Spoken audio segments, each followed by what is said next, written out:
Hi, I'm David Harkwell, and I'm chair of Franco-Nevada Corporation. And with me, I have Ingrid Hibbert, and she is the CEO of Palangio Exploration and also a director of Kirkland Lake Gold. And tomorrow, we're going to visit the Detour Gold operation in Northern Ontario. And we share a history, and I thought, Ingrid, we should just reminisce a bit about how this all got started for the two of us. And do you remember how it all started? Oh, vividly. It was a big deal for Palangio. And it all started with a handshake. We thought we had an opportunity to acquire all of the ground that we didn't already have at Detour, which included the mine. And we needed money. And it was 1998, and money was really hard to get. And if it wasn't for meeting you and that handshake deal, it never would have happened. Well, what I remember, Ingrid, you brought a great opportunity to us. It was a property that already produced 1.8 million ounces. It was 30 miles of strike length on Archean greenstone belt. And gold prices were at $300 an ounce. And I think both you and I recognize only two things could happen. We were going to find more ounces, and the gold price was more likely to go up than down. It was an unbelievable opportunity. 50 square miles at the time, I think, underexplored on the Abitibi greenstone belt. So it was a fantastic opportunity, but for a long time, we were the only two groups that recognized it. It was an unrecognized opportunity for a long time. What I liked is in the early days, we had exploration meetings together, and we used to hold them in your house in Matheson. And you come from roots, mining roots. Your dad was a prospector, and exploration, love for exploration, it's in your heart and your veins. 100%, right? You're second generation mining too. And I mean, there's reasons you talk about finding a gold mine. It's one of the few industries that really can create brand new wealth for your shareholders, for your investors, and for the local communities. So talk a bit about finding those ounces. You had a great geologist, you built up the inventory. So, this wouldn't have happened without Kevin Philo, who was our geologist at the time. And, when we saw that the mine was closing, we were a little depressed. It was 1998, as you can imagine. But we turned that around and went, what if we could acquire it? What if we could acquire that property and all the ground around it?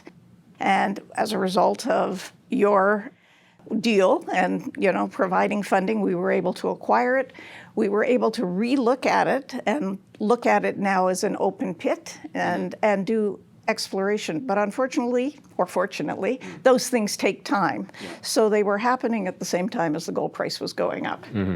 Yeah, and I think the key thing is you were able to put that resource together with the higher gold prices, but you had to go the next step. So for sure, we're explorationists, and these things require people. It's not one person doesn't do any of this. So we needed a mine builder, and Gerald Peniton came along, and his passion and his determination was second to none. So we knew he was what we needed. We spun it out into a brand new company, Detour Gold, that he was the CEO of. And Palangio, kept 50% of the shares post-IPO. So as Detour Gold succeeded, so did Palangio. It was a great deal.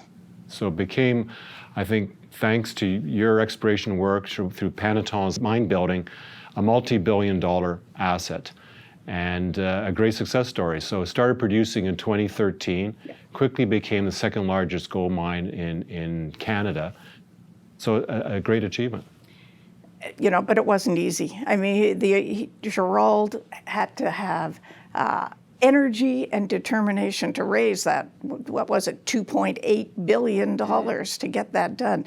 So you need people at the beginning to explore it, you need people to build it, and then you need people like Kirkland Lake to carry on and build on it.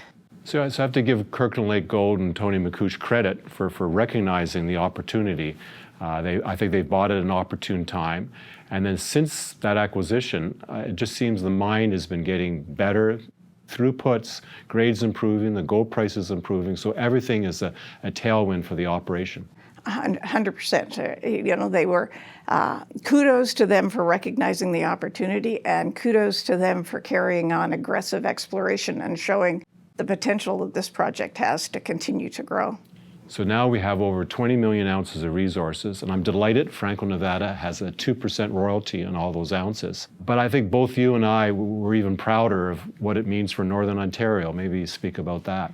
Well, so, Kevin and I both grew up in Timmins. So back in '98, one of the driving thoughts was, wouldn't it be great if, Detour could become a mine again and it would create jobs? And now we're talking 1,100 direct jobs. 20% of that is First Nations. And it not only changes the economy of the local economy, it really has an impact on the economy of an entire region. And the spin-off jobs, 1,100 direct jobs, and the spin-off jobs for that in Timmins and the surrounding area are just huge. Well, as you said at the beginning, it all started from a handshake, so let's shake hands again. So pleased. Thank you.